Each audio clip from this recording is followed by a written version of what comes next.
না খেয়ে দে।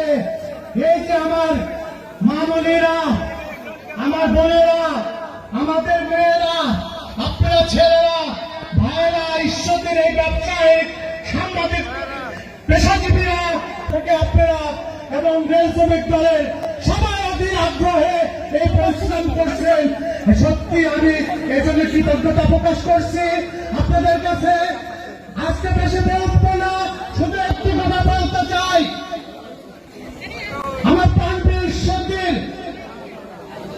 নেতা কর্মী, সাধারণ মানুষ, হঠাৎ ব্যবসায়িক পেশাজীবী, আপনাদের কাছে আমি বিনয়ের সঙ্গে ক্ষমা প্রার্থনা করছি।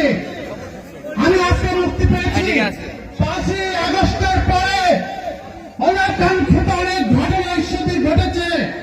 আমার দলের নেতা কর্মীদের দ্বারা এই ভুলের জন্য এই অত্যাচার অন্যায় যদি হয়ে থাকে, আমি 2 হাত করজোড় করে আপনাদের কাছে ক্ষমা চাচ্ছি। সঠিক ভাইয়েরা, আমরা আমাদের পর নির্যাতন হয়েছে, নতুন করে বলার কিছু নেই।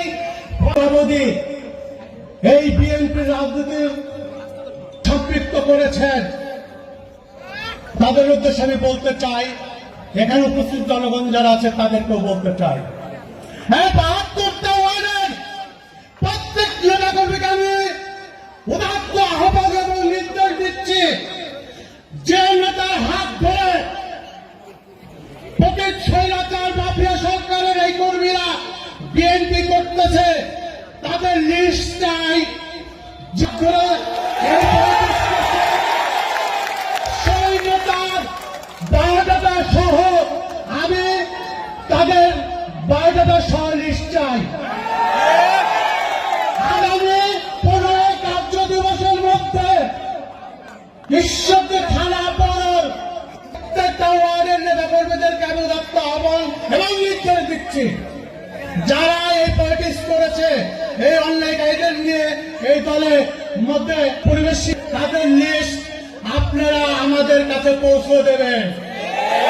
যদি বিএনপিকে ভালোবাসেন, বিএনপির জাতীয়তাবাদী দলের আদর্শ ধারণ করেন, 19 দফার যদি বিশ্বাস রাখেন, বেগম খালেদা জিয়াকে যদি নেতৃত্ব মানেন, জিয়াউর রহমানের সুযোগ সবেমাত্র বের হলাম, 2-4 দিনের মধ্যে 31 দফাকে এই বিষয়টা আমরা সমস্ত নেতৃবৃন্দের সঙ্গে বসে ঈশ্বর দিতে আমরা 31 দফা নিয়ে একটি কর্মসূচি দেব এবং সব করে দেব আশা করি।